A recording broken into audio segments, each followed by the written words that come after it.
caráter, eu diria, da esfinge. Eu parto com metáfora da esfinge grega, a ser decifrada, o ovo de serpente e o ódio, o alarme e o ódio, né? São textos que estavam ali, dois textos do Chico, do Veríssimo, em 2015, o alarme, e 2016, o ódio, que até no texto eu cito os dois. O alarme uma ideia dele sempre parte do filme 2001, e que vira lá uma pedra lisa e que é um monolito, né? Mas ele diz o Veríssimo, vendo uma pedra lá por cima, eu não fico tranquilo. Aí ele começa: será que os judeus, cientistas judeus, integrados na Alemanha, que já não se consideravam judeus, perceberam os sinais de que estava perseguindo os ciganos, os estrangeiros, e quando eles perceberam que os perseguia já era tarde? E aí ele pergunta: será que a gente está percebendo os sinais do que está acontecendo? Isso que estava aqui no preâmbulo sendo discutido. Então, a ideia de decifrar a esfinge implica ver o que mais remoto está, que foi produzindo essa realidade. Ou seja, nós aprendemos no velho Marx, né, que o fundamental é buscar o subjacente das coisas, né, aquilo que produz os fenômenos. E, portanto, uma análise do presente implica ver o que põe o presente. O presente não nasce do nada. E eu no texto vou relacionando, então, as mudanças estruturais que acontecem na ordem do capital, muito sumariamente, regressivas, né? E as mudanças no campo da educação, do ponto de vista mundial, né? E depois baixo para uma análise como isto se dá nesta particularidade de uma sociedade, de uma classe burguesa que nunca foi nacionalista, né? Nunca defendeu a nação como classe, sempre foi serva, né? Subserviente, né? Associada, né? Sempre foi anti-ciência e tecnologia. Paulo Renato disse, quando ministro, 2 semanas depois que assumiu: para que investir em ciência e tecnologia? A gente pode comprar isso. É anti-povo, é anti-trabalhador, enfim. Então vida lata, né? Então, como dentro dessa sociedade se move a relação educação e a estrutura da sociedade? Se a gente fizer, aqui eu vou fazer esquemático, né? Se a gente for aos clássicos da sociologia da educação, pegando fundamentalmente Durkheim, que é o cara que faz um livro sobre sociologia da educação, é considerado o pai, né? E vamos ao próprio Marx. A escola é disputada como uma instituição da sociedade em que, com sinais antagônicos, né, de Durkheim e Marx, as crianças e os jovens vão e aprendem a complexidade da sociedade fora do âmbito restrito da família, dos valores particulares, etc. Ou seja, é integrar o jovem e a criança e o jovem no conhecimento produzido, na cultura produzida, nos valores produzidos, enfim. A escola tem um papel reprodutor fundamental nesse sentido, né?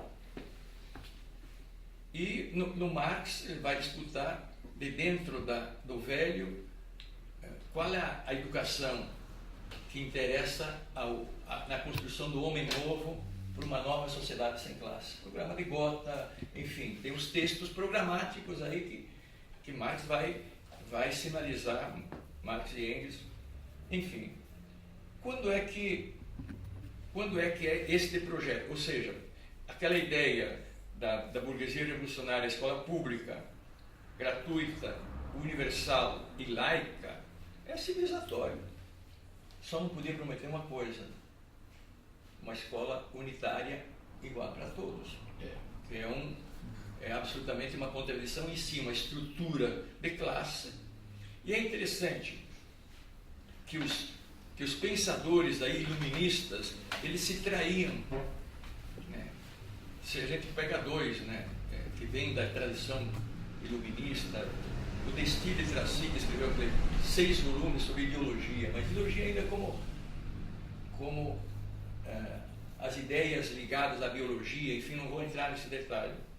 Ele tem, quando trata da educação, ele diz o seguinte, que todo sistema de educação bem administrado deve ter 2 tipos de escolas distintos.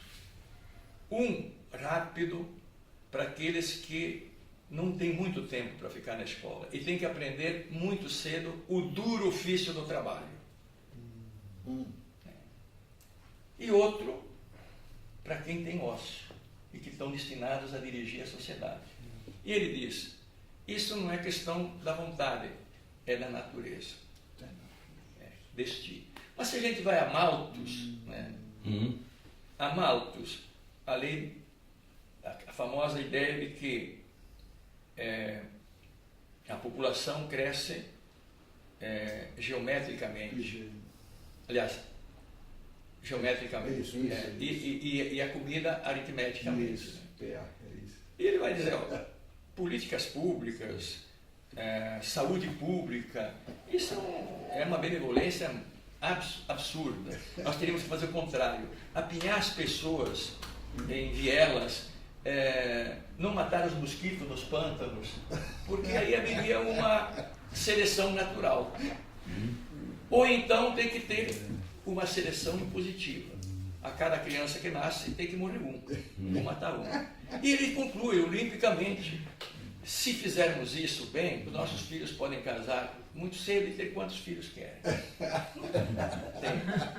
Isso não se diz dessa forma hoje. Mas a reforma do ensino, essa contra-reforma do ensino, ela está lá em destino. Está na regressão, assim como a reforma trabalhista, veja, claro. Isso que vocês diziam aqui, a reforma trabalhista está no século XIX. Quando se acordava o trabalhador a chicotadas, né? Claro, enfim, então, não podia prometer, mas as burguesias que fizeram as revoluções clássicas, elas constituíram sistemas educacionais sólidos. E é curioso, e é na França, né, que foi talvez a mais republicana das revoluções, que nós vamos ter os 2 contrapontos de autores. Eu não abordo aqui, mas eu não ia abordar porque vocês iam ler. Baudelaire estabelece a escola dual na França. Uma estatística mostrando as origens sociais e os encaminhamentos na escola, de onde vão, etc. Bourdieu, la reprodução. Mas também escola, classe e luta de classe, do Snyder. Então, ali aparece, não por acaso, a primeira experiência socialista foi a Comuna de Paris, não é isso? Então, há um debate do papel da escola no duplo sinal, ou no antagonismo, mas a escola é uma instituição ligada à sociedade, ela tem um papel civilizatório. Quando é que começa a romper isso? Eu cito aqui uma frase do Lefebvre, mas que na verdade é do Marx. A ideia ele tem em Marx. Ele diz o seguinte: a verdade e o conhecimento objetivo continuarão incompletos, abstratos, unilaterais, enquanto uma classe historicamente não tiver senão objetivos limitados, aspirações e fins restritos. Está se referindo à classe burguesa. Então, se a gente analisa a forma de compreender os problemas que a burguesia tem, entende as disfunções, mas não entende o que as produz. Então, as soluções que eles dão se tornam problemas em seguida. Como é que eu poderia dizer de outra forma, né? O Marx diz, o problema dos intelectuais, dos economistas burgueses, não é, digamos, o maquiavelismo, mas é sua pele burguesa. Então, na verdade, o intelectual, o cientista, entre aspas, burguês, ele tem, por sua própria visão de ciência e de realidade, tem um limite para ver os problemas que ele produz, ele vê os efeitos. Então,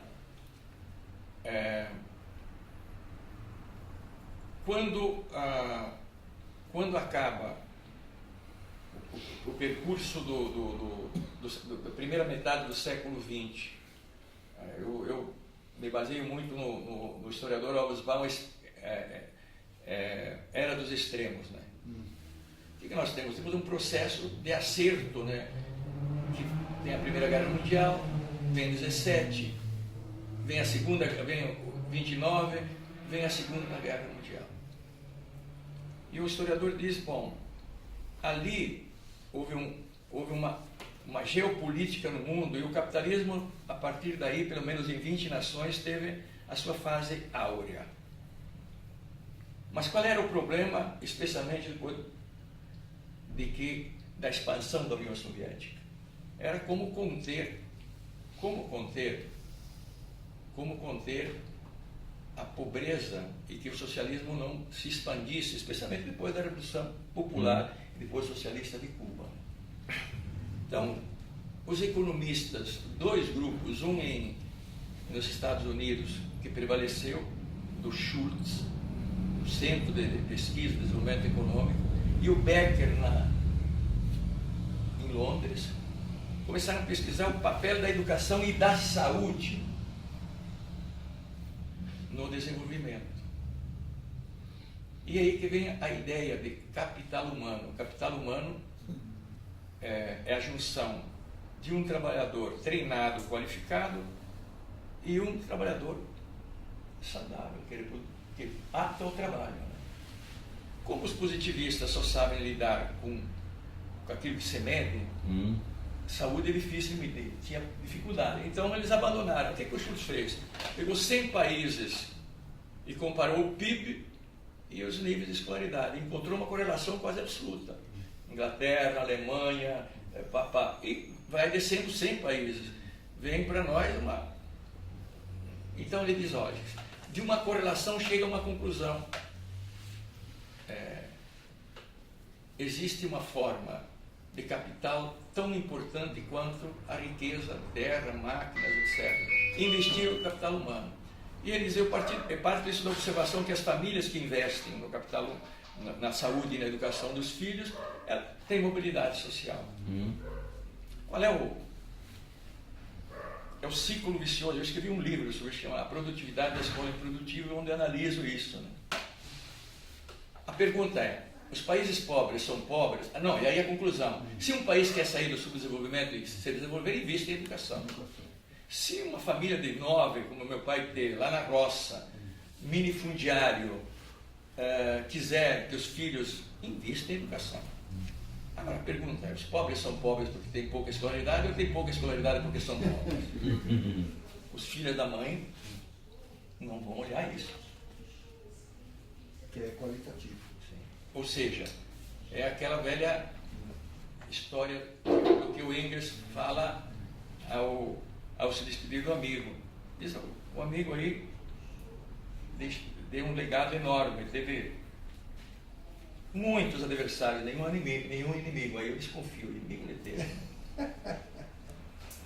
Mas ele nos legou duas coisas importantes, só isso o notabiliza e nós vamos sentir saudade dele. Então, primeiro é que o ser humano, primário, ele tem que comer, beber e ter um teto e vestir-se. Só depois pode pensar em política, no Estado, na educação, inclusive na religião. Então nós não podemos analisar a sociedade a partir nem do Estado, nem da política, nem da religião. Temos que analisar como os seres humanos tratam dessa coisinha, né? das relações sociais de produção. Só um instantinho aqui que é... E diz a segunda é que ele analisou isso como funciona no capitalismo. Então, esta inversão, eu localizo ali um termômetro, né, Só um instantinho. da regressividade, o capitalismo daí para frente só regrediu nas relações sociais de exclusão. Veja, não precisa pegar marxista, né? O livro do Piketty, que ele mostra que em 100 anos a desigualdade só cresceu no mundo. Pois bem, eu estou indo longe no raciocínio, mas eu quero chegar para ver a gênese disso. Quando é que há uma regressão da regressão? O colapso do socialismo realmente existente não é um fracasso. O socialismo não fracassou, pautou o século XX e continua vivo nos seus fundamentos. Então, mas houve um colapso. E de outro lado, a apropriação de um salto tecnológico sem precedentes na mão do capital permitiu agora o pensamento único viajar. Então, Margaret Thatcher para mim dá o sinal. Eu não vejo a sociedade, vejo os indivíduos. Então não há sociedade. Não há por que ter sindicato que defenda. O indivíduo tem que se defender. E aí se liga o quê? Se liga a uma concepção de natureza humana, onde cada um, por natureza, receberia uma capacidade de negociação, de busca igual. Zero a história não existe, a escravidão não existe, etc. Mas nós temos uma natureza humana e o capitalismo é a sociedade de tipo natural. Durkheim vai dizer isso, é a sociedade ideal. Então nós temos que corrigir as disfunções. Só que o capital não tem limites. Se a gente acompanha o vocábulo no campo da economia e no campo da educação, a gente vai ver a mudança de vocábulo o mascaramento da violência cada vez mais na sociedade e, digamos, o estreitamento do papel da educação. Então, eu sou da geração que analisava multinacional, depois transnacional, e agora chama aqui globalização, né? É um movimento do capital não ter fronteiras, não ter limites, e hoje com as tecnologias que tem, então, a hegemonia do capital financeiro que não produz um rabanete. No campo da sociedade já não se fala em qualificação. Qualificação não é um conceito que tem por trás, um sindicato tem direitos, etc. Se fala em competências. Competência. Não, cara, tem um conjunto de competências. Você não fala mais de emprego. Emprego é coisa antiga. Empregabilidade. Como é que você vai ter essa empregabilidade? Lendo, tendo a lupa de ler o que o mercado quer. Você tem que estar toda hora buscando as qualidades intelectuais, técnicas e psicossociais, né, que interessam ao capital. E, portanto, também qualidade não basta, tem que ter qualidade total. E você vive numa sociedade de conhecimento, é só buscá-lo. E, finalmente, você também pode ser um empreendedor. No campo da educação, esse é o vocabulário que começou na década de 80 no mundo. Aqui no Brasil, na década de 80, a gente estava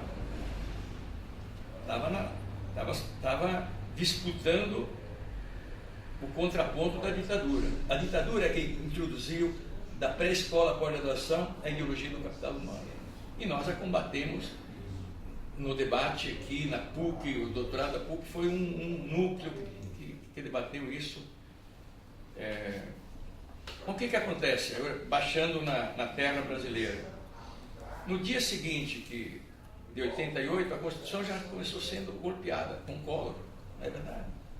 Então, eu cito até ali uma ideia que o Chico de Oliveira tem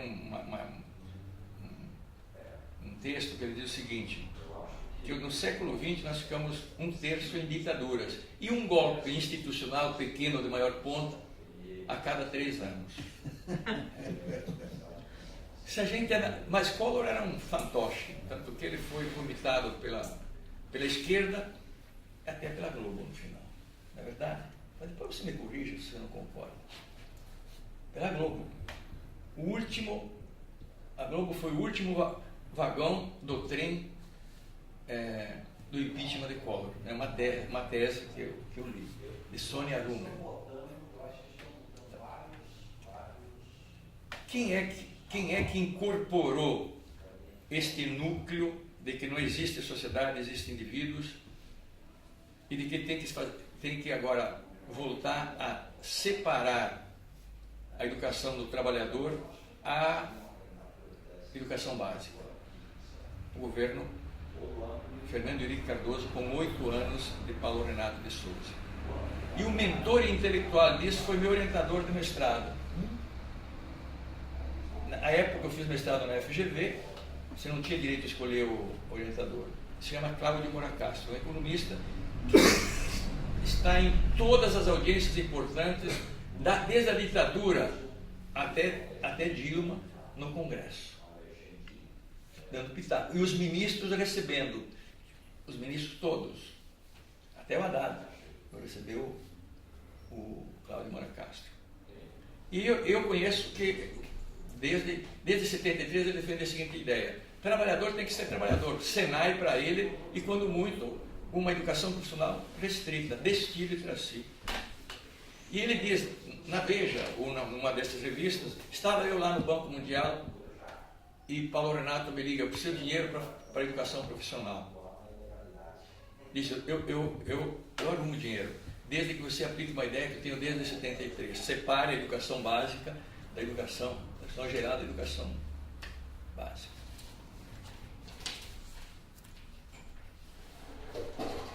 Portanto, aqui uma ponte para debater. O golpe que culmina em 2016 começou em 90. E as mudanças na educação, elas se completam agora. Não por acaso, Maria Helena de Castro, se Paulo Renato vivo estivesse, ministro seria. Claro.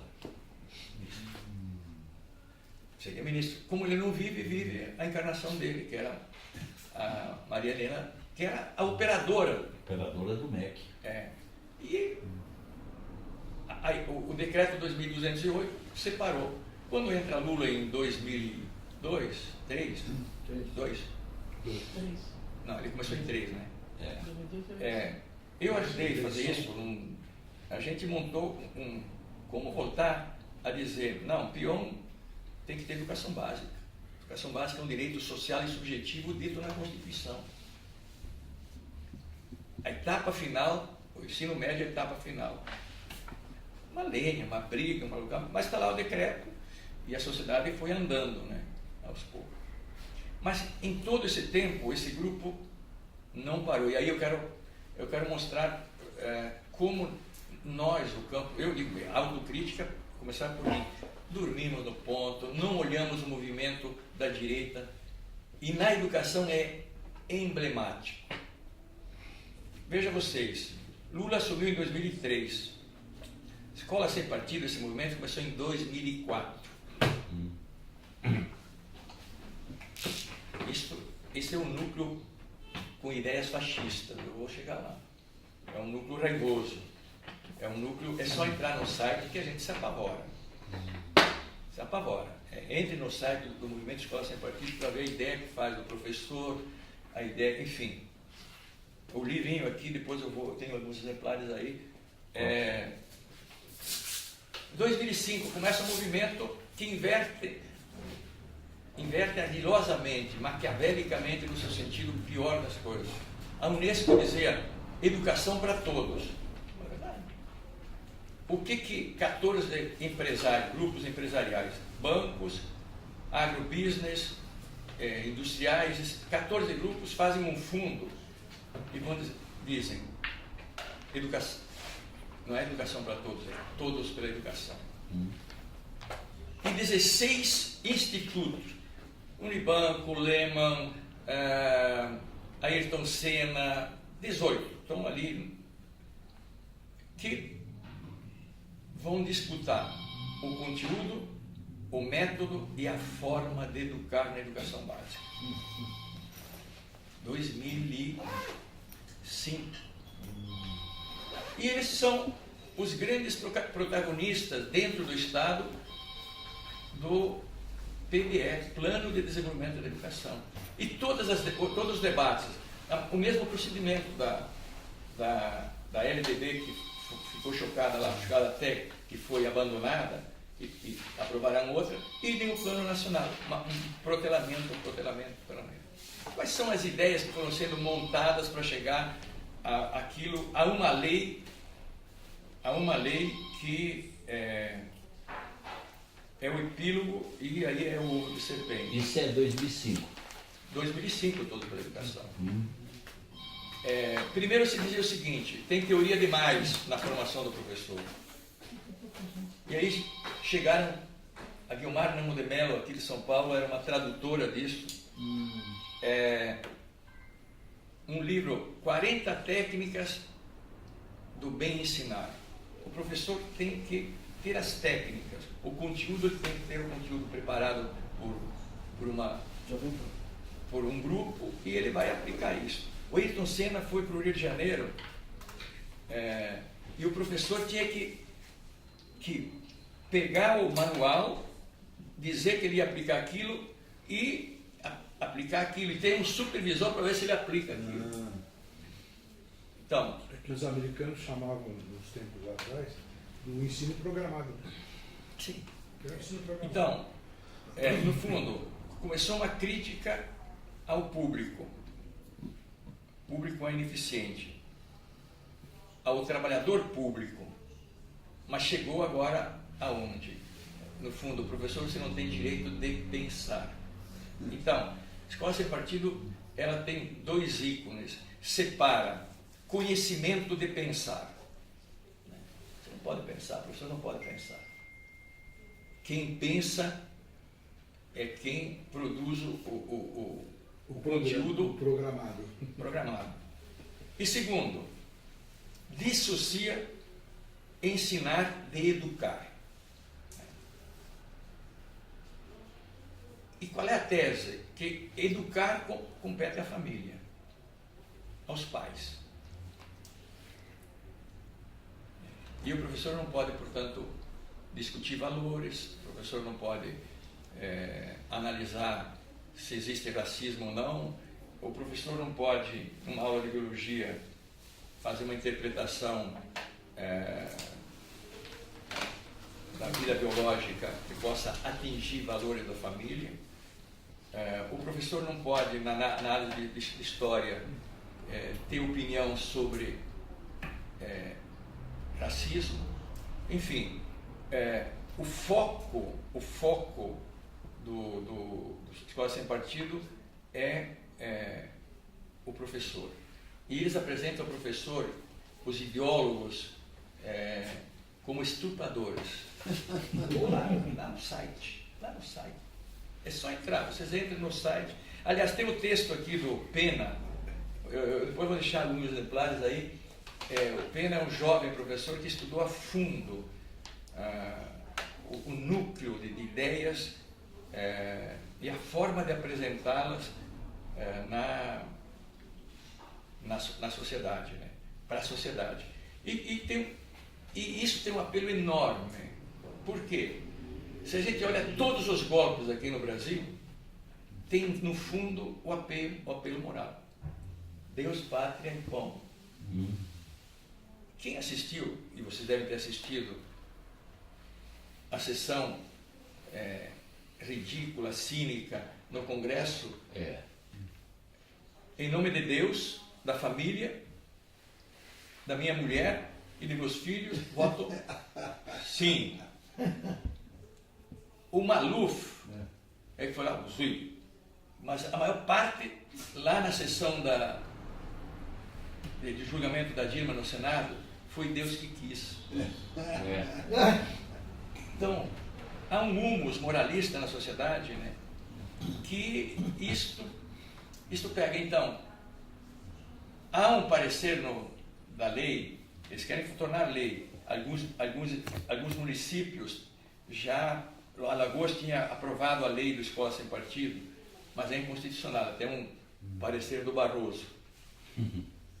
Mas o próprio Najib, que é esse advogado, o intelectual, diz, não, isso não importa. Importa que pegue na sociedade. Então, tem mais 5 minutos? Eu quero ligar agora então ao ovo de serpente. Esse humus moralista contaminou inclusive a política. Sim. Ficha limpa, o que é? Sim. Tem os limpos e os sujos. Então, o meu querido Erval dizendo assim, o capitalismo está num salto que ele não, Mortal, parece. mortal. Mortal vai matar muito. Né? Antes basta, depois tem. Também. Tem duas indicações no texto. Uma do Antônio Cândido, belo intelectual paulista, né? Que em 77, por aí, escreveu um texto chamado O Caráter da Repressão. Ele analisa o papel da polícia na literatura e no cinema. E vai mostrar, a tese é que a polícia é um poder ambíguo criado pela burguesia para arrancar a verdade que interessa a quem a encomendou.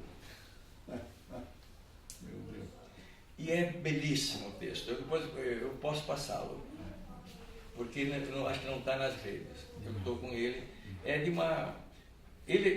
vai lá desde Spinoza, Kafka, vem pelo filme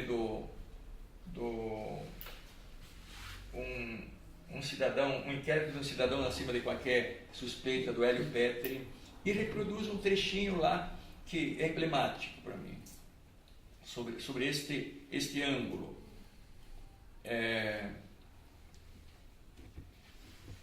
Há um crime horrendo na Itália e ninguém sabe quem é o criminoso.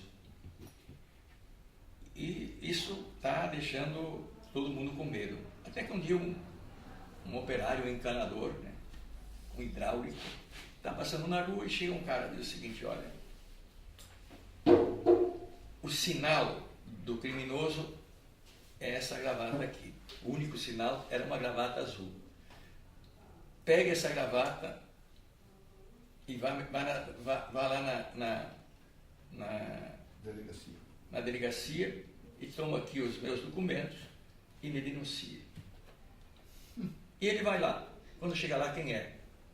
O cara que entregou a gravata é o delegado. Aí ele pergunta: como é teu nome? Eval, Gaudêncio, Frigoto. O que você faz? Sou hidráulico. Hidráulico. Agora todo mundo quer ser um estagnaro. E em italiano, estagnaro é encana merda. Então ele vai mostrando que esse coitado vai dizendo eu, e ele vai ser o criminoso.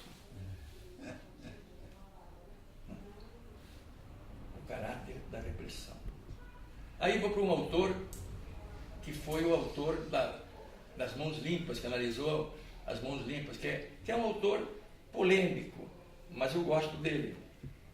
Giorgio Agamben. Conheço a obra dele, Estado de Exceção. Mas ele tem este, e tem um livrinho que vocês leem, eu digo para os meus alunos, dá para lê-lo no banheiro. Né? Banheiro a gente lê também. Eu gosto de ler. Demais que dia. Quem? Agora os jornais já prestam. Não. chama Meio Sem Fim. A primeira parte é uma análise muito ligada ao que o Bauman analisa, a vida nua, enfim, como a vida vale pouco, uma análise interessante. Mas depois ele tem um capítulo sobre política. E vai analisar duas coisas. Polícia soberana e segundo, delação premiada. Polícia soberana, ele vai mostrar quando é que a polícia, a coisa pior que se pode dar é soberania à polícia. Aliás, o Antônio Cândido diz, a polícia não precisa de motivos, apenas dar-lhe estímulos. Então ele vai analisar quando é que a polícia começou a ter um papel de que, diferente da legislação de guerra, em que o inimigo tem que ser respeitado, e o civil tem que ser respeitado. A partir lá da Alemanha nazista, a polícia vai ter um papel de criminalizar antes para depois condenar. Criminaliza. Faço um parênteses. Esse Dalton, sim, que é um ligado aí a uma igreja dessas, eu conheço bem, por razões de família, não tem nada a ver com a minha família, mas indiretamente eu conheço. Ele disse que ia fazer jejum. E foi para os Estados Unidos, defendeu uma monografia de como construir uma prova a partir do indício. Então, a questão, e aí ele vai, o Agamben, o papel da polícia na Guerra do Golfo. Então, vem analisando exatamente esta autonomização da polícia, e ela não tem, quase que, ela não tem regulamento. Outro erro do governo Lula, dar autonomia à polícia. A polícia é o Ministério Público. Mas enfim, é outra... Estou só acrescentando os erros, dá autonomia para o Ministério Público, indicando o primeiro da lista. Agora, a delação premiada é muito interessante. Eu abro o meu texto com uma citação do Agamben. Ele diz o seguinte: toda vez que você mistura critério jurídico com religiosos, nós chegamos ao paroxismo. E a delação premiada tem uma origem, vem para o direito de uma peleia, como se diz no sul, de uma encrenca entre gaúchos e uruguaios. É uma encrenca no século IV, um bispo, acho que é Abelardo, não sei das quantas, tinha uma discussão se o pecador que faz um pecado grande, mata alguém, rouba, ele, estando contrito, já teria pago a conta. Eu estou contrito, não vou mais fazer, estou livre. Ou, se mesmo contrito, ele tem que pagar uma penitência, uma pena. O que prevaleceu é isso. Então, a delação premiada... Aí, é uma análise interessante, né?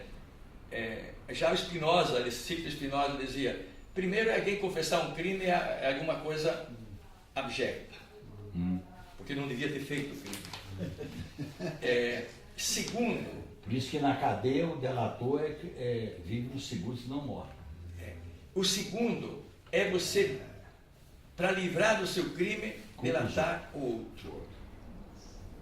Eu vejo isso assim como espelho. Quantas versões têm as pessoas, e não é um julgamento moral. Porque, e volto lá, você arranca a verdade que quer. Igual a tortura. Hein? Igual a tortura na época do regime militar. Então há duas palavras, e aí o seguinte, eu estou concluindo e vou ler um textozinho de um... Mas só antes de você concluir, que você está muito brilhante, pode continuar na minha avaliação? Hein? Acho que você tem que continuar na minha avaliação. Todos queremos. Todos querendo que você continue. Eu vi um texto esses dias de que a igreja, para pegar o pecador, ou a pecadora, expõe ele em praça pública, de preferência nua ou nu, dependendo do tipo de crime, e ser apedrejado. Houve tempos. Houve tempos. É. E está dentro dessa ideia que você colocou aí. De pagar, além de você confessar, além de você se arrepender, você tem que pagar uma pena. Pagar uma pena. Eu estudei com o Padre até os 16 anos. Tinha gente lá ainda que usava o silício. Sei. É. De noite pensava, a gente só pecava por pensamento, né? Obra não. Mas enfim, mas eu vou concluir aqui o meu. Rapaz, mas está muito bom, continue. Então, Deixa ele continuar, ué. há duas palavras que surgiram no vocabulário mediático que são signos. E eles são signos fascistas. Um se chama mortadela, os mortadelas, e o outro se chama petralha. O que é uma mortadela? Mortadela eu sei o que é. Eu vou à padaria, lá de manhã, e tem um cara que compra 25 pãozinhos franceses, ou 30, um saco, e 1 quilo de mortadela. E está lá a madame ou o madamo comprando presunto de Parma. Então, é interessante que o Erivaldo começou falando. Eu escrevi ontem que perdi a comadre, que foi exilada também, dizia: morre num dia que junta 2 pessoas que pagam um preço pelos seus acertos com a minoria, embora não tenha tirado nada da minoria. Então, mortadela é o seguinte, ó, quilombola, ó, jovem de agricultor, ó, menino de periferia, você não tem direito a escola de nível médio de qualidade, nem de universidade. Isso é um absurdo. Estão dizendo isso agora, abertamente ali. O ministro que saiu esses dias, idiota, disse que mais que 20% de alunos na universidade é um absurdo. Entende? Então, mortadela é dizer, é o Stagnaro do Hélio Petri.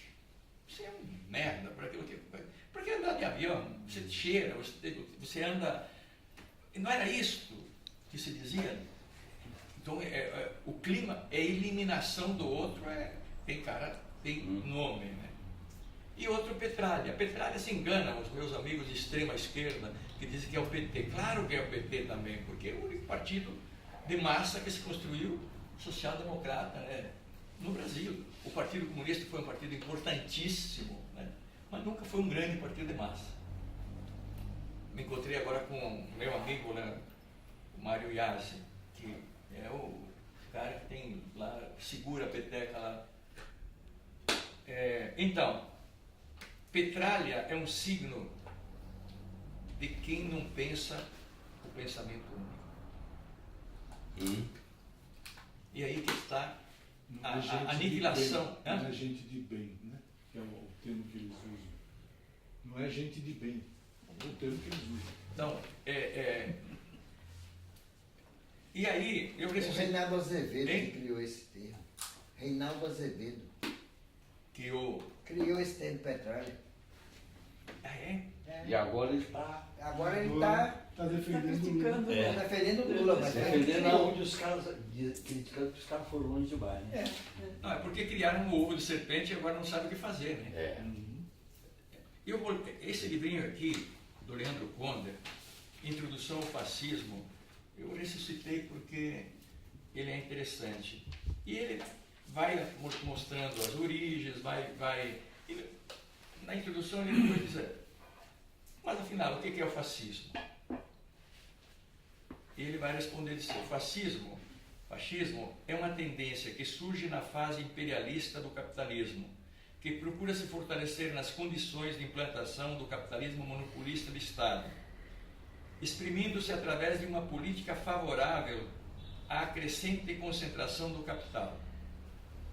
É um movimento político de conteúdo social conservador que se disfarça sob uma máscara modernizadora, guiado pela ideologia de um pensamento radical servindo-se de mitos irracionalistas e conciliando-os com procedimentos racionalistas formais de tipo manipulatório. O fascismo é um movimento chauvinista, antiliberal, antidemocrático, antissocialista, antioperário. Seu crescimento num país pressupõe condições históricas especiais, pressupõe uma preparação reacionária que tenha sido capaz de minar as bases das forças potencialmente antifascistas, enfraquecendo-lhes a influência junto às massas.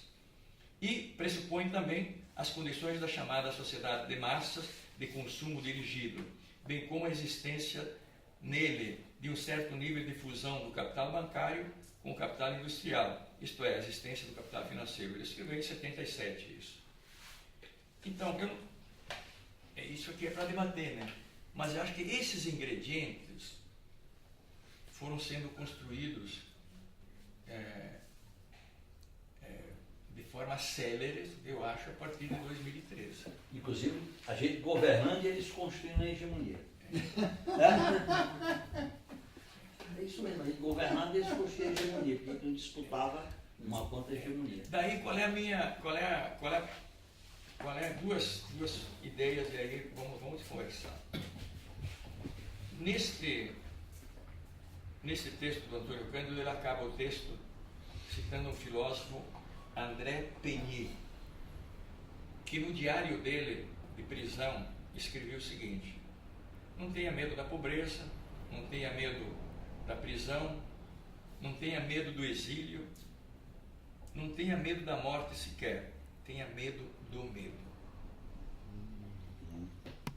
Então, um ingrediente político que está no chão da escola básica, o efeito da escola sem partido é o medo.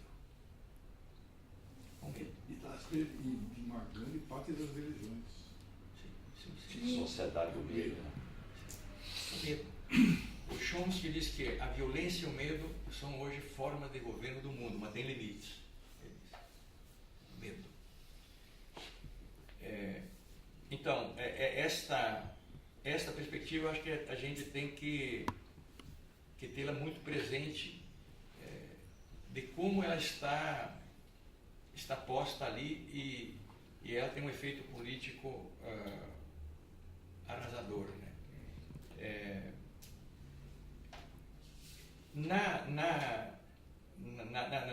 Hoje, por exemplo, você tem o seguinte: professores que apoiavam a ocupação de escolas têm vários com processos na justiça.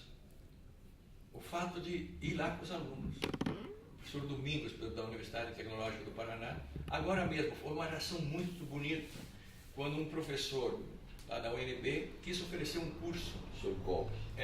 Bom, hoje são 48 universidades que estão oferecendo curso. Fui fazer a abertura lá em Vitória e fiquei animado, com mais de 300 jovens lá, a maior parte jovens. Mas há um caldo do medo que silencia, e isto é terrível do ponto de vista político, do meu ponto de vista. A segunda questão, e aí entro num terreno, vocês podem dizer que você está delirando, né? Mas eu sou daqueles que pensam que dominantemente nós somos uma esquerda iluminista, né? Muita ideia, muito debate, mas passamos batidos sobre o movimento do real, grande parte da esquerda. E daí que ela tem uma incapacidade brutal de buscar a unidade do universo, né? Naquilo, mas não só quando está apanhando e no estertor. Porque, abre um parênteses, eu cansava de ouvir colegas nos debates, fora todos, até outro dia, Lula tem que ser preso. E aí eu digo o seguinte: mas espera lá, se de fato o Lula, com todos os erros de governo, sem passar recibo nenhum, fazia tão igual, e é tão igual aos outros, por que houve um golpe? pelo menos logicamente me responda. Boa, essa Pelo menos logicamente. E ele digo, olha, o Veríssimo tem lá no texto, desses que eu citei, uma... Cadê o livrinho? Vou ler porque eu acho que isto... Eu tinha muita dificuldade de fazer meus amigos entenderem isso. E aí digo, bom, vamos lá com o Veríssimo, quem sabe a literatura sempre chega antes, né? E quebrei meu óculos, mas é de botequim. Ele diz o seguinte: o antipetismo começou com o PT. O ódio ao PT nasceu antes do PT. Então, Petralha é signo. Petralha é o comunista, Petralha é o socialista, Petralha é o democrata hoje. Está no DNA da classe dominante brasileira, que historicamente derruba pelas armas se preciso for toda ameaça ao seu domínio, seja qual for a sua sigla. É inútil tentar debater com o ódio, exemplificado pela reação à entrevista, única entrevista, aliás, a Dilma, do Jô, e argumentar que, em alguns aspectos, o PT justificou-se no poder. Distribuiu renda, tirou grande massa da miséria, diminuiu um pouco a desigualdade social. Fato que, pelo menos para mim, conta como crédito na contabilidade moral de qualquer governo. O argumento seria inútil, porque são justamente essas conquistas que revoltam o conservadorismo raivoso, para o qual, abre aspas, justiça social virou senha de inimigo. É o que nosso mestre aqui dizia. Virou senha de inimigo. Você defender universalização da escola pública, defender política de salário... Lei de proteção para o trabalho doméstico. Então, se a gente analisar o último relatório do Banco Mundial, que é escrito por o Ministério aqui, o grupo do Ministério da Economia está todo lá, se chama Um Ajuste Justo. Uma análise de como se gasta no setor público no Brasil. Então, todas as medidas, todas, inclusive corte linear de professores. Olha que há 20 e poucos anos, 30 quase, o Darcy Ribeiro dizia o seguinte: olha, se não existir a tensão de criar trabalho e escolas, aqui 20, 30 anos nós teremos que criar cadeias. Qual é a demanda agora de todos os estados do BNDES? Segurança pública. Na mesma semana que tomaram a intervenção no Rio de Janeiro os militares, o governador do Rio pediu a suspensão de tomada de posse de 900 professores que iam nas escolas públicas do Rio, do Estado. A presidente do STF deu. O único corte que houve do orçamento de 2018 pelo golpista Temer foi de 1 bilhão e 500 milhões da educação básica. Quanto é que foi só para o Rio de Janeiro? 1 bilhão e 200 milhões, que querem 3 bilhões para quê? Você fala qualquer taxista, a violência aumentou no Rio. O assalto, o pequeno assalto, papá. Então, nós só estamos vendo a cabeça do monstro, porque a reforma da Previdência, eu vou um pouco pelo que se diz aí, se houver, ela está ali no documento, é central a reforma da Previdência. E qual é a pedagogia do medo? Veja, a palavra que a gente era acostumado a usar aqui na época do Sarney, o Brasil, o Banco Mundial usava isso, ajuste. Isto é, nós estávamos fora do nível, nós temos que nos ajustar.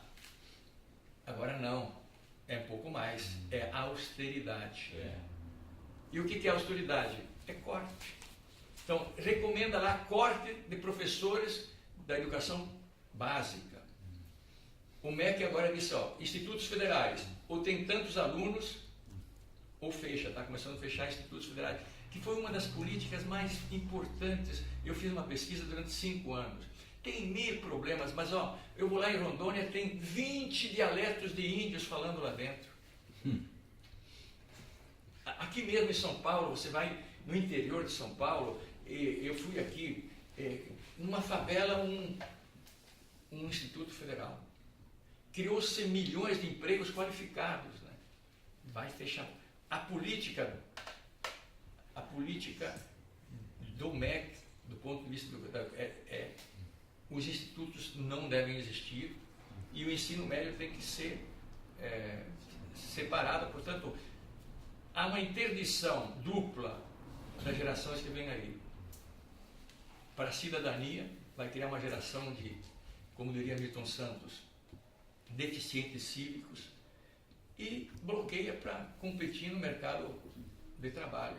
Porque dos 5.000 e picos municípios, tem município que tem uma escola.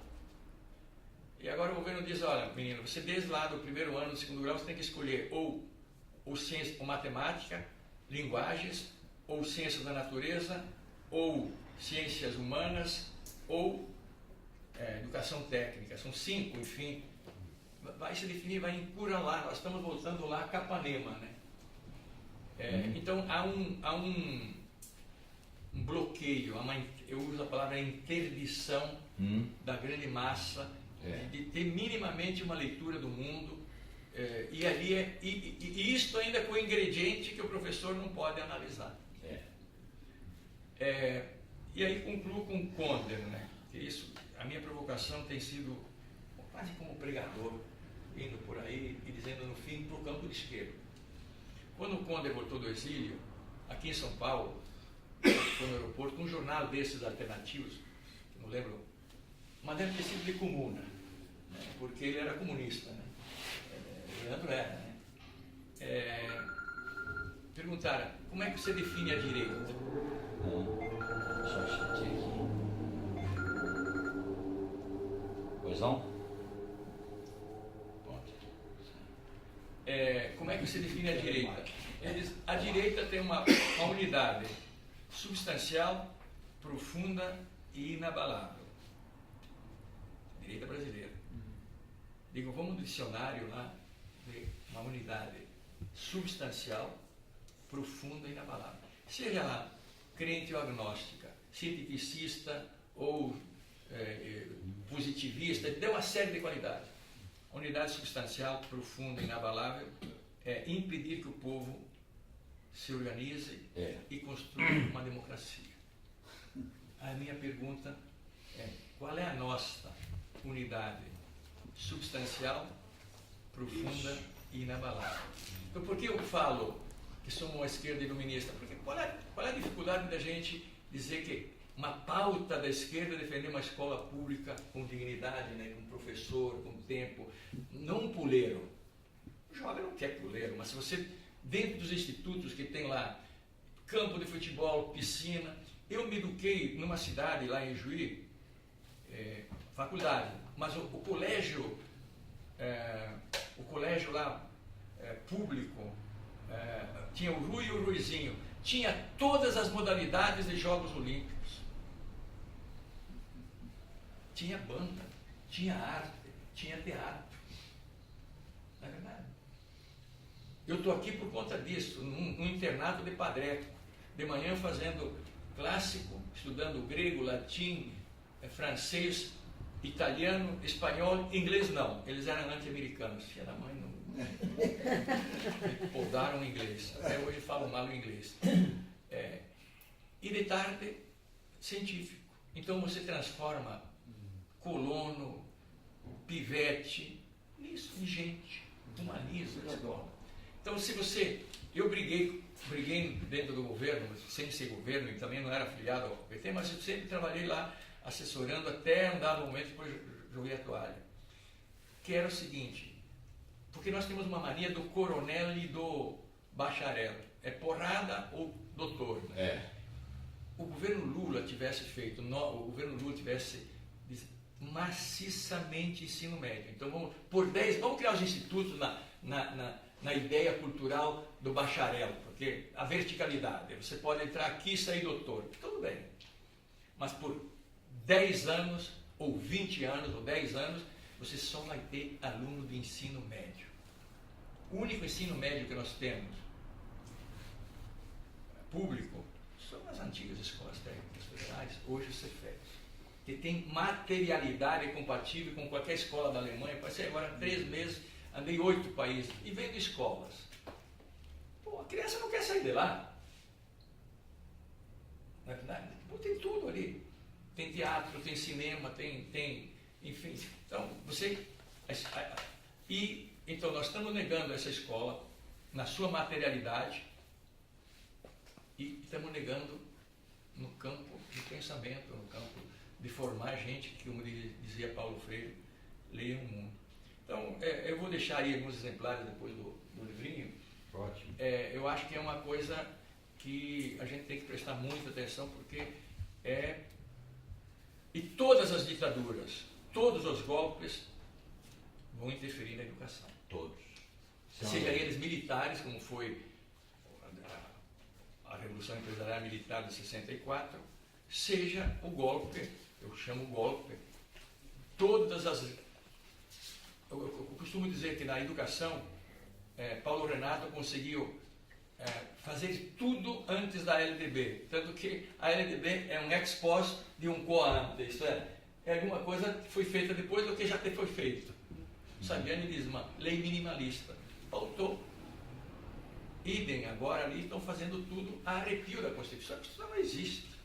Os caras são prepotentes e vão fazendo. Então, mas ao mesmo tempo, esse país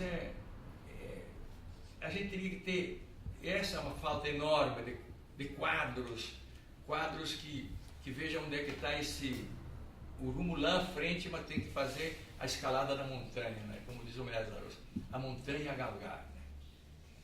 Né? A metáfora é interessante. Né? Tem muita possibilidade esse país. Né? Tem muita possibilidade. Imaginar, essa professora que morreu ontem, Julieta Calazans, era uma pessoa que divulgava muito a pós-graduação no interior, etc. Pensar Macapá. Tem pós-graduação lá hoje, então tem quadros, só que de repente são quadros, como orientei uma tese de um cara que diz a gerência do pensamento, o que se ensina em alguns cursos, né? Tem isso também. Mas eu acho que se o campo de esquerda tivesse, digamos, uma leitura um pouco mais aguda e que não quisesse dar salto nas ideias, imaginando que as ideias criam o real, eu acho que esse país teria possibilidades enormes. E eu acredito que uma das questões cruciais da crítica que eu faço, e me incluo nela, porque também tem o seguinte, essa ideia que o governo está errado, nós estamos certos, é muito cômodo. Eu encontro muito isso. É muito cômodo. Onde é que você está, cara? Ali dentro da universidade. Também é governo. É Estado. A universidade pública é Estado. A escola pública é Estado. Acho que este meio de campo que é um desafio enorme para as gerações que vêm aí. Já nós estamos lá com pouco tempo. Mas, se não houver isto, vai um pouco na linha que você colocava ali no preâmbulo. Nós vamos ter um percurso aí de longo prazo, queda abaixo. E 18 agora vai definir isso.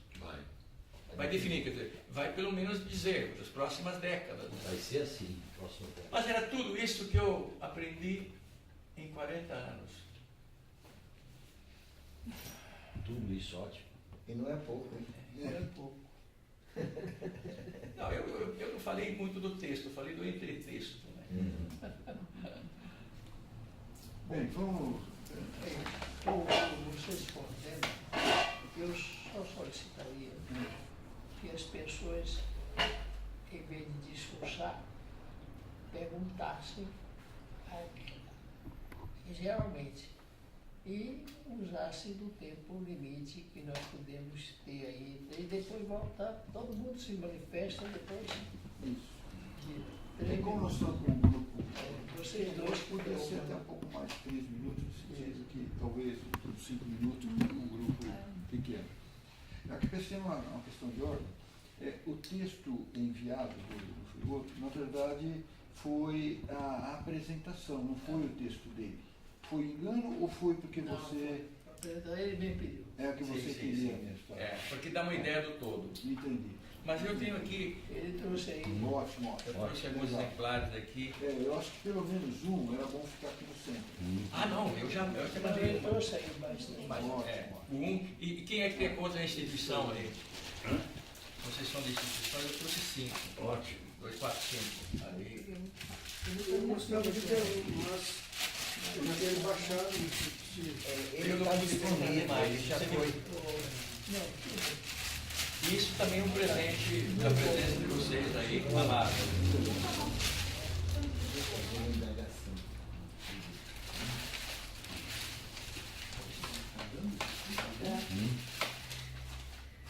Minha filha estuda esse agora da escola sem cartilha. Você vai ver isso. São textos. Veja, a gente fez 2 debates e nós temos que. Porque o texto escrito. Não, e também está em e-book. Está no. Eu baixei já. Está disponível. Bom, meus amigos, eu creio que essa manhã, acredito que para todos, mas eu faço questão de dizer a minha própria impressão, nós tivemos a oportunidade de ouvir por um tempo exíguo, mas extremamente rico, o professor Frigoto. para um pouco mais alto. É uma aventura que a gente possa ouvir um grande educador.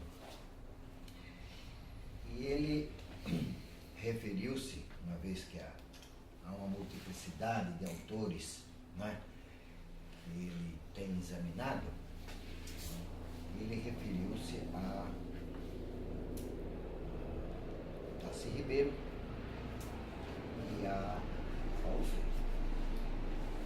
Então eu gostaria de saber a sua impressão, Filipe. Mesmo que seja uma coisa assim muito sucinta, muito, né, quase que instante, se a sociedade brasileira não poderia crescer na compreensão da escola, se examinasse com profundidade as contribuições de Anísio Teixeira, Darcy Ribeiro.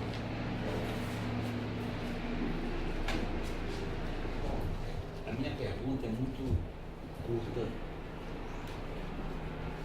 sobre uma questão que interfere muito na política. Eu gostei muito que você falou aí do humus moralista. A hegemonia neoliberal, ela cria uma narrativa. E esse humus moralista, que é muito forte na educação, ele contaminou a política, a sociedade, com um moralismo que justifica o estado de exceção, a perseguição, o espetáculo, a criminalização. E eu não conheço nenhum movimento progressista na história da humanidade com base na moral. Não tem, até hoje não tem. Na ética sim, na moral não. E como essa questão entrou dentro da esquerda, esse moralismo pequeno burguês entrou dentro da esquerda, particularmente no meu partido, que foi o veneno da serpente, e eu fui vítima disso, mas entrou no meu partido muito fortemente, via igreja, via crise do marxismo. Como é que você vê esse humus moralista, que está muito claro na educação, como um elemento central da hegemonia conservadora no conjunto da sociedade, particularmente na política. Não é por acaso que você tem que ter uma moral, tem que ter um perseguidor, tem que ter uma instituição, tem que ter você tem um crime, tem que ter a punição, tem que ter um investigador, tem que ter um julgador. Né? Guerra contra a corrupção, guerra contra isso, você tem uma guerra. Toda guerra tem que ter um inimigo, tem que ter um comandante, tem que ter uma ação combinada. Queria... Então, na verdade, essa é uma pergunta que eu ia colocar, que o Genuíno, ao se manifestar, já entrou no mesmo âmbito, né?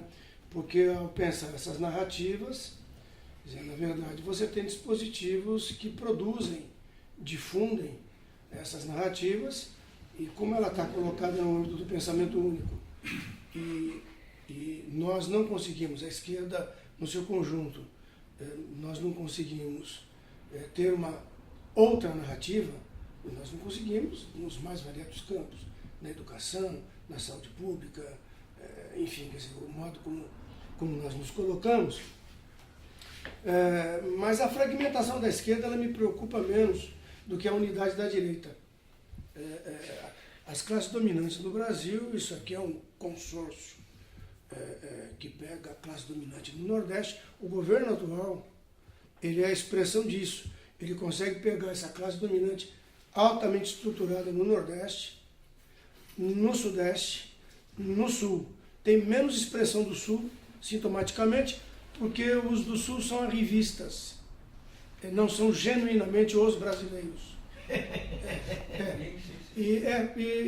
Lembrando aqui do Paulo Prado, quando ele vai colocar a famosa tese nos anos 20, né, da raça paulista, né?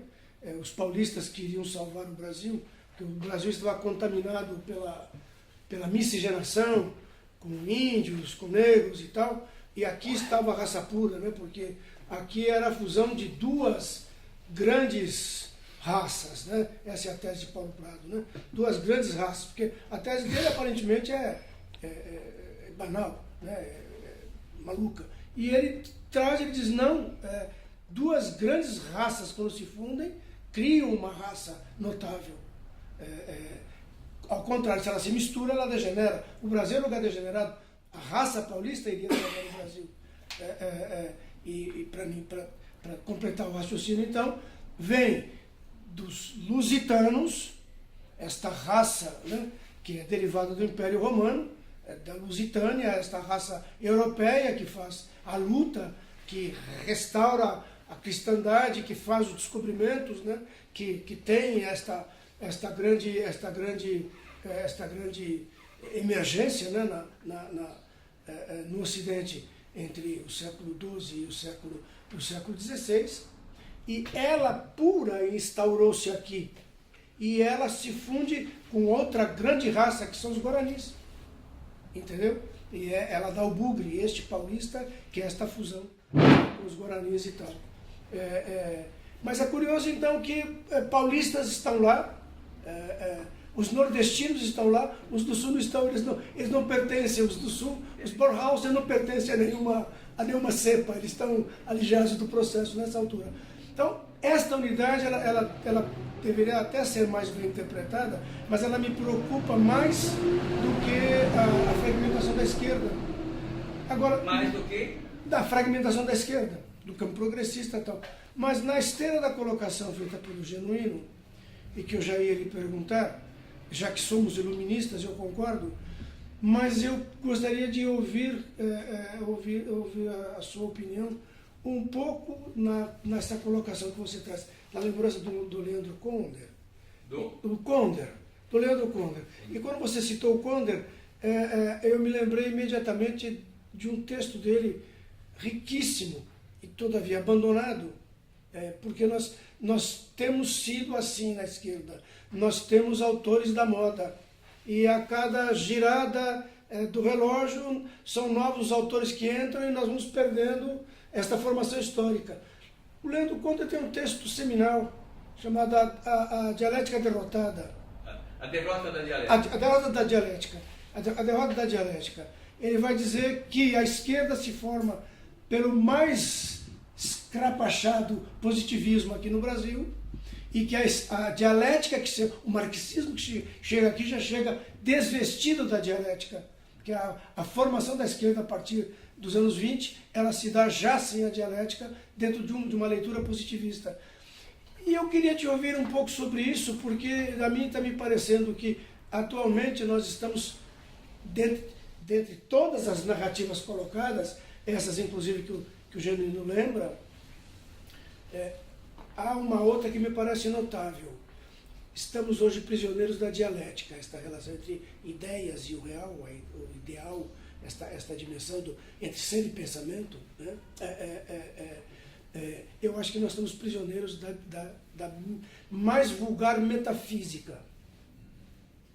E tem sido assim em todos os lugares que eu encontro, na pós-graduação que eu tenho na Faculdade de Saúde Pública, no trabalho com os grupos de alunos, em aulas, em seminários, e com os que eu oriento, mais o debate todo que é feito, eu vejo um pensamento que flutua e é difícil encontrar a elaboração do real.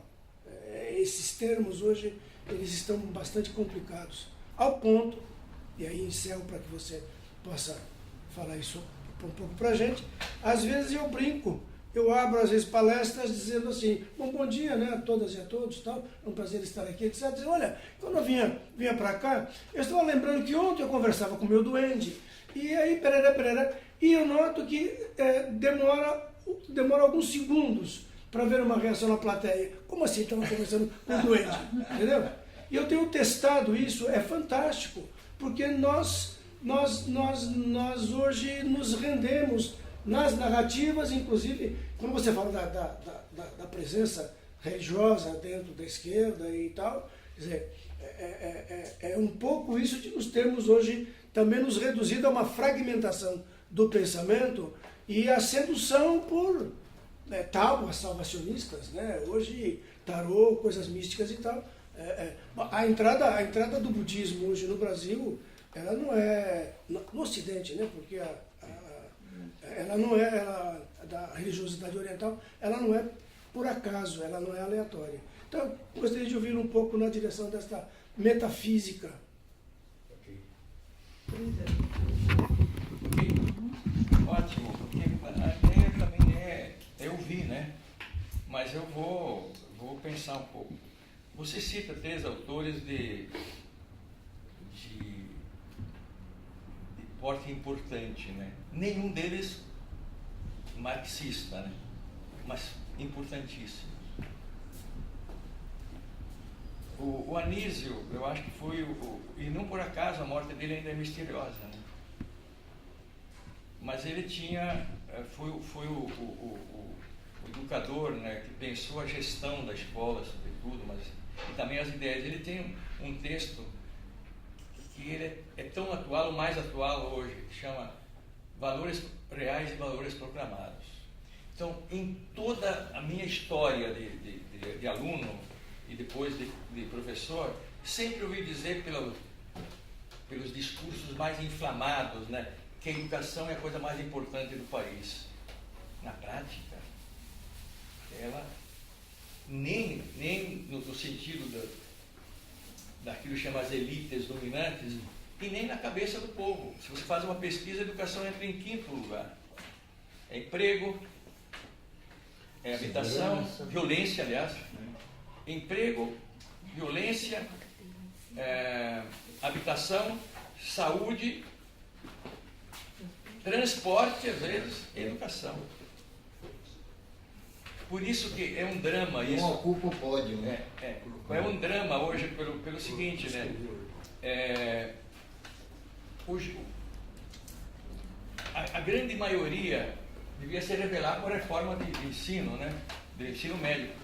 Mas para os pais dos alunos que são candidatos da escola pública, não estão entendendo o que está acontecendo e também tem outras preocupações com a vida. Então, mas o Anísio, sem dúvida nenhuma, é um autor que é atual. O Darcy, eu tenho o Darcy como um grande antropólogo. Eu li O Processo Civilizatório, uma obra monumental. O Darcy, como gestor, péssimo. Por quê? Porque ebuliam ideias, uma dificuldade, mas montou no Rio de Janeiro uma ideia interessantíssima. O CIEPS, né? O CIEP, a proposta com educadores. O Teotônio dos Santos participou dessa experiência, por exemplo. Teotônio dos Santos. Teotônio dos Santos. Eu trabalhei lá, enfim, eu acompanhei. Mas também a mania de pegar, às vezes, carro-chefes, né? A educação como carro-chefe para eleger Brizola, enfim, é outra história. Mas, e aí vem a política. Nós não temos política de Estado, nós temos políticas de governo, né? Sobe um governo, tem uma proposta, sobe outro. Só um parênteses, eu fui para a Itália em 90 fazer um trabalho de pesquisa e fui lá na Emília-Romana, onde há 50 anos o Partido Comunista governava. Reggio Emilia? Hein? Reggio Emilia? E fui entrevistar o secretário de Educação Tecnológica, Bruno Molinari, há 14 anos que estava no cargo. 14 anos. Eu me encontrei com a vice dele aqui em Brasília, e Bruno, como está? Ele se aposentou, e se aposentou como secretário, porque é cargo de Estado. É como o Itamaraty aqui. Então, coisa anda. Você tem... Então, o Darcy era oposto nesse sentido ao Aníbal, mas um homem de ideias. Agora, também era uma personalidade muito autocentrada. Tem a assessora dela, que é a Lia Faria, que dizia que ele e o Cristóvão saiu do PDT porque 2 egos não cabiam no mesmo partido. Né? E veja que ele cometeu um erro no fim da vida dele brutal. Foi ele que fez a LDB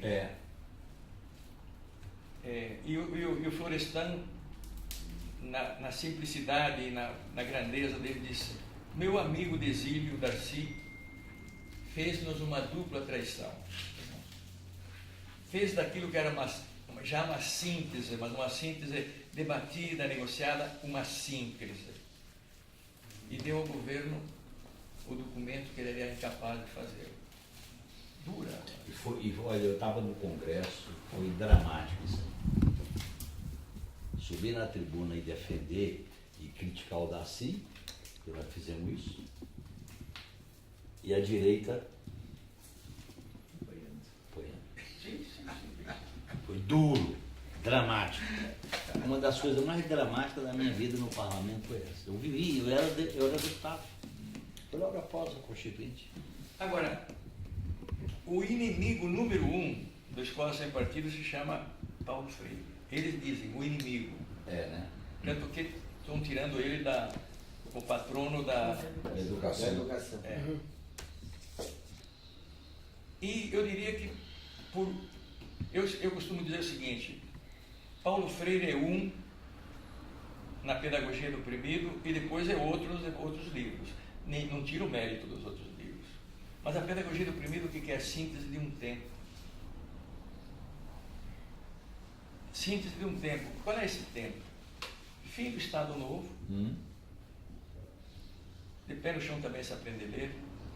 Luta pela terra, luta pela cultura, cinema novo, movimento de educação de base, teatro de rua, a música popular brasileira. Isso que a ditadura corta.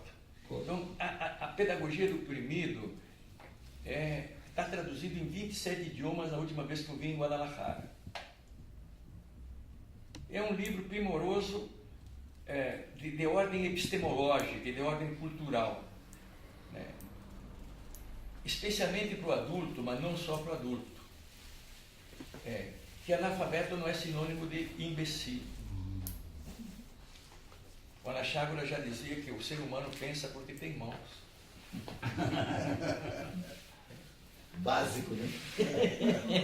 Então, maior parte minha mãe foi se alfabetizar aos 44 anos, depois os filhos casados, foi se alfabetizar. Criou 9 filhos com saúde, lavando roupa no rio dos 9, tirando leite na mão dos 9, e tendo uma sabedoria de dizer: Os netos não podem ficar aqui nesse buraco. Os netos todos estão na universidade hoje. Ela morreu. Uma sabedoria. Então, o saber, o conhecimento que se adquire na experiência, na vida, na porrada, entende? Então, o Paulo Freire é notável nisso. É notável. Como é que você começa a ajudar um cara ou uma criança que está absolutamente destroçada pelo seu ego, afirmando que ela sabe? As ordens religiosas sabiam fazer isso. Queria criar líderes. E quando eu entrei no internato com 12 anos, no início, você sabe algum esporte? Qualquer criança tem algum esporte. Você gosta de alguma arte, música, poesia? Afirmava você primeiro como gente, depois arrochava. Então, Paulo Freire, de fato, é uma referência importantíssima. E aí, quando veio a ditadura, tem ali, educar é ferrar o nome, né? O Mobral, que quer mobralizar, né? Não é? Então, por isso que o caráter exclusivo do método do Paulo Freire é primeiro entender que sujeito é esse, que cultura é essa, e partir da cultura dele, da realidade dele. Isto é muito materialista. O velho Marx diz: não temos que partir do empírico. Agora, o empírico não é o real. Então, tem um diálogo do Paulo Freire com agricultores, que aí bastante diz: foi Deus que quis, o cara. Mas por que Deus quis? E vai um diálogo. Deus quis que você fosse isso. Diz: não, mas por que Deus quis? E vai indo, ele vai fazendo um diálogo. Diz: não foi Deus que quis, mas foi o patrão. Então, por que ele não teve escolaridade? Foi Deus que quis, é o destino, entende? Então, são autores que têm um papel. E sim, e se produzir uma teoria pedagógica importante. Veja, você falou, Genuíno, a pedagogia mais concreta que eu encontro hoje é naqueles intelectuais que analisam, que estão muito rente aos movimentos, seja qualquer movimento. Por exemplo, tem um livro de Roseli Caldar, que é uma jovem que trabalha com os movimentos do campo, MST, Via Campesina, etc. Tem um livro que chama A Pedagogia desses movimentos não começa na escola, começa na sociedade e acaba na sociedade. E aí, em Freire, e em Florestan Fernandes, nós não queremos uma educação para o campo, e nem no campo, é do campo. Aí tem sujeitos, aí tem cultura, e a partir daí. Pois são o nosso grande Florestan, intelectual militante, ele não tem que lutar para o povo e nem pelo povo, é idiotizar o povo. Tem que estar junto a ele para que ele adquira o conhecimento que nós adquirimos. Então é uma linha de autores aí, e tem muita produção nesse campo.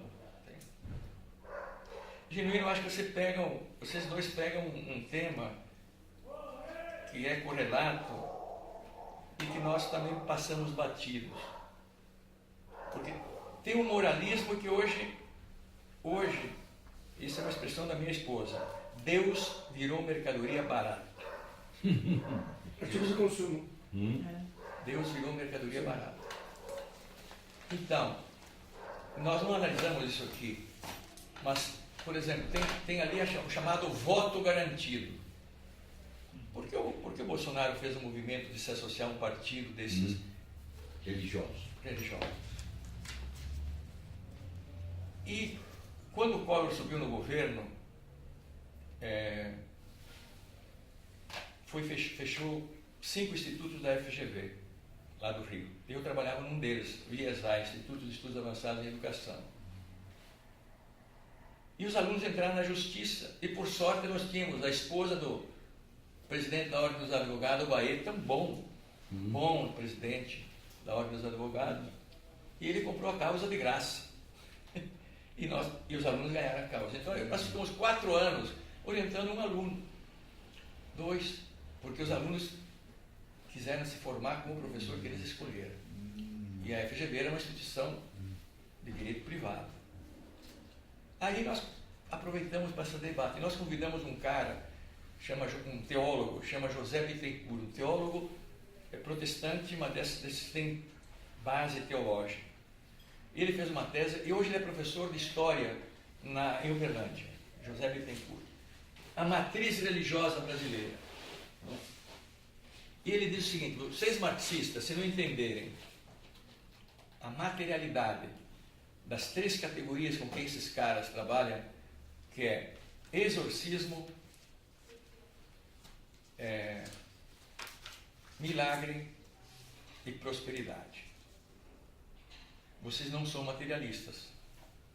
E se vocês querem, vão lá, num bairro em Nova Iguaçu, onde é um bairro onde tem vários condomínios de ex-alcoólatras. Eles trabalham com alcoólatras, com drogados. Agora a Universal está construindo uma igreja ecumênica nos presídios do Brasil. Eu vi essa reportagem. Nos presídios. Então ele diz o seguinte: olha, aqui você já viveu com alcoólatra? Eu não vivi, mas eu conheci um tio, conheci muito um tio que era alcoólatra. Chegava em casa, arrebentava tudo, batia na mulher e nunca tinha dinheiro na casa. Olha, do ponto de vista da fé simples e da leitura empírica, o cara que deixa o Beelzebub saiu dele, milagre. E o dinheiro que ele gastava em bebida e no prostíbulo vinha para casa, a prosperidade. Isso não é para vocês intelectuais, mas veja, foi uma porrada, né? Uma porrada na cabeça. Aí está a derrota da dialética. Por isso que eu acho que não é ruim ser iluminista. A ideia é importante, mas se a ideia não tem a sua correspondência na prática, a sua, pelo menos... Se ela não mexe com instinto, sensibilidade. Exato.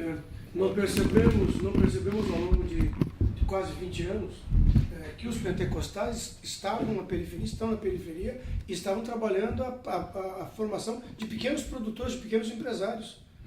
Entendeu? E agora, essa questão da prosperidade está colocada. Tem fajutice, tem tudo. Então, mas olha, eles aprenderam em grande parte, eu vi depoimentos deles, quem se relacionou com esse pessoal, os pentecostais aprenderam muito com as comunidades base, SEBs, e com a formação dos grupos do PT.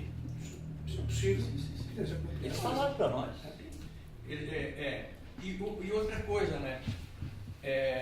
Tem um livro da década de 80, do Raymond Williams, Hacia los años 2000, que ele diz: toda vez que você tem dificuldade de ter perspectiva de futuro, surgem os mais diferentes deuses. E é impressionante, eu morava no Rio, num condomínio que tinha 3 edifícios, 160 famílias, tinha uns 25 trabalhadores lá. Quarta noite, depois do expediente, eles saíam com um terninho com a Bíblia, e iam para as igrejas deles.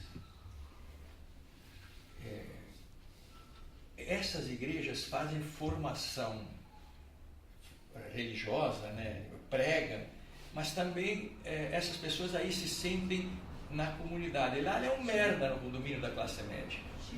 Desculpe, essas coisas aí depois desgravam. Lá não é nada.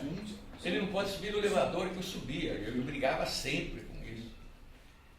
Então, a Igreja Católica perdeu muito com isso. Né? Sim. Perdeu muito as igrejas. Enfim, mas também eu acho que o campo... Veja, Genuíno, o campo... Eu vim várias vezes aqui no Cajamar. Também, esse é um outro grande problema. Quando se ocupou o governo, mas não o poder... Isso. A diferença entre o leite e o vinho. Cessou-se de fazer isso. Claro. Cessou-se de fazer isso. E quem fez isso? E você acabou de dizer.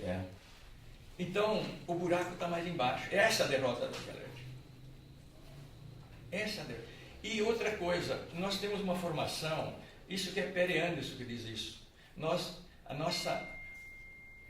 O Partido Comunista teve um grande papel formador. Eu me formei dentro dele lá, do ponto de vista de estudar. Estudar. Esses jovens, ontem eu fui numa tese belíssima na UFRJ, e quem era o presidente era o Ler, mas grande parte lá, a maior parte lá é PSOL. Eu me dou o PSOL, a gente tem que dialogar, porque tem gente muito boa. Enfim, todo mundo chapa 1 do Andes. E eu, pela primeira vez que me pronunciei dessas coisas, apoiei a chapa 2 do Andes. Por quê? Porque a diretoria do Andes estava há 15 anos lá, na mesma, e um grupo muito falava em nome e era fora todos. Fora todos. Fora todos. Tem que sacudir. E a companheira lá, a Celi, uma grande companheira, então eu fiz um textozinho dizendo o seguinte: vivemos num momento dramático na sociedade brasileira e que a gente tem que alargar a coesão, alargar os democratas, os socialistas, os anarquistas, enfim, os comunistas, temos que alargar. E, portanto, por isso eu vejo que essa chapa agrega mais. Mas que eu apaguei, entreguista, traidor, é uma visão política muito medíocre. Muito? Medíocre. Medíocre. Sim. Então, por quê? Porque não se estuda a história, não se estuda a realidade brasileira, se tem slogans. Esse é um problema de formação, esse é um problema nosso na universidade. Nosso, na universidade. A universidade, e é interessante, eu faço teste com tem outra coisa, da derrota da dialética, é que nós também somos, nós incorporamos, né, uma visão de que é possível analisar a parte fora de sua totalidade. A totalidade não é tudo, né? A parte, não existe nenhuma parte solta. Então, de vez em quando eu brinco e tento dar um exemplo concreto para os meus, no doutorado às vezes. Digo, olha, meu avô dizia que tomar vinho depois dos 2 anos faz mal. Tomar leite, aliás. Tem que tomar vinho. Tem que tomar vinho. De fato. Então eu me criei. Minha mãe depois desmamava do peito. Não era leite de vaca. Leite de vaca a gente tomava lá de manhã. Mas era depois água e vinho.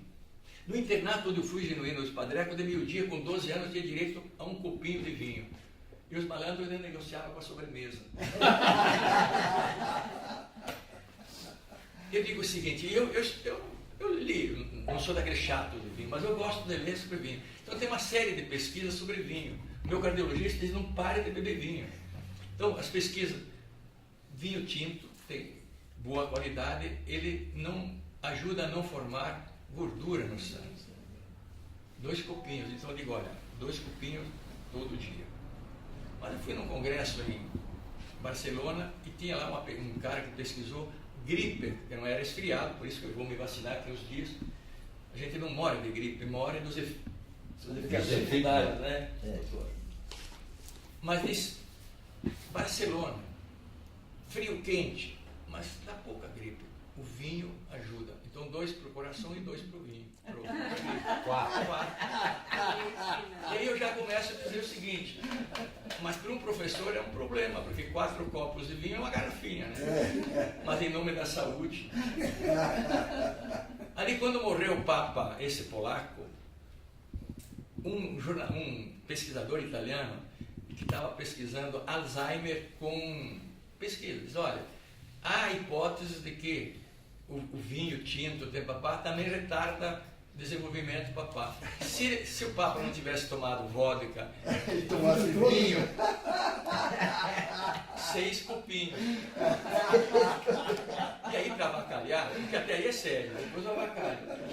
Digo, olha, a medicina nos diz, e a biologia nos diz que quando a gente entra no Zenta, a testosterona já começa a baixar. Mas a ciência vai aí, tem 1000 pílulas, mas todas com contraindicação. E um copo antes e outro depois resolve o problema. Aí eu pergunto, digo, isso não é brincadeira, é um exemplo epistemológico. Digo, agora tem um sexto texto, que quem bebe mais de 2 copos de vinho tinto, boa qualidade, 13,5, 14 de grado, não? É alcoólatra. E pode morrer de cirrose Nossa. aos 50 anos. Eu estou tratando da saúde, da saúde e saúde. Como é que resolve? Aí vem o cara lá dentro, crente, diz, ah não, mas vinho faz mal, digo, vá para o inferno. Eu vou para o inferno bebendo vinho. E demora dizer 2 copos. 2 copos basta, professor. Eu sei que basta. Mas por quê? Qual o tamanho do copo? Também o tamanho, óbvio. Mas por quê? Porque nós somos uma unidade do universo. Onde é que está o Alzheimer? Onde é que está a gripe? Onde é que está a testosterona? Onde é que está o coração? Essa ideia de unidade do universo é uma visão espinosista, né? Isso vem de lá. Vem de lá do Spinoza. Então, esta é também a derrota. É a derrota da ciência também aí. Isso que eu comecei por isso. O subjacente é síntese do quê? De múltiplas determinações, o método, né? Sim, exato. Então, Não é nem o que pensamos, é hoje, como pensamos. sem dúvida. Então, eu vejo, por exemplo, tem um grande líder lá do pessoal, o Freixo, um grande quadro, e tem ex-alunos lá da PUC, que eu dei aula, que fizeram disciplina comigo, que são assessores. E me convida para dar depoimento, digo, vamos estudar. Aí, digo, tudo bem. O Freixo vai tomar a prefeitura do Rio de Janeiro, cadê os quadros?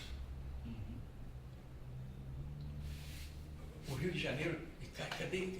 Como é que a gente vai lidar como é que vocês vão lidar com a polícia corrupta que é o diabo? Como é que vocês vão lidar com esse judiciário corrupto que é o diabo? Como é que vocês vão lidar com a estrutura do Estado? Cadê os quadros? Os quadros vão ser dos outros. Então aí até uma pergunta, vale a pena disputar isso? Vale a pena disputar isso nessa circunstância? Você quer sangue puro? Então é possível, mas o quadro de pureza vai ser rarefazendo o sangue puro, né? No sentido de você tem que... Mas eles criaram, professor, uma tese, o neoliberalismo econômico e financeiro criou uma tese sobre o Estado, que é a tese da meritocracia e da gestão. E eles enxertaram dentro do Estado os gestores e os técnicos, e a esquerda governa com esse gestor e com esse técnico, e esses gestores torpedeiam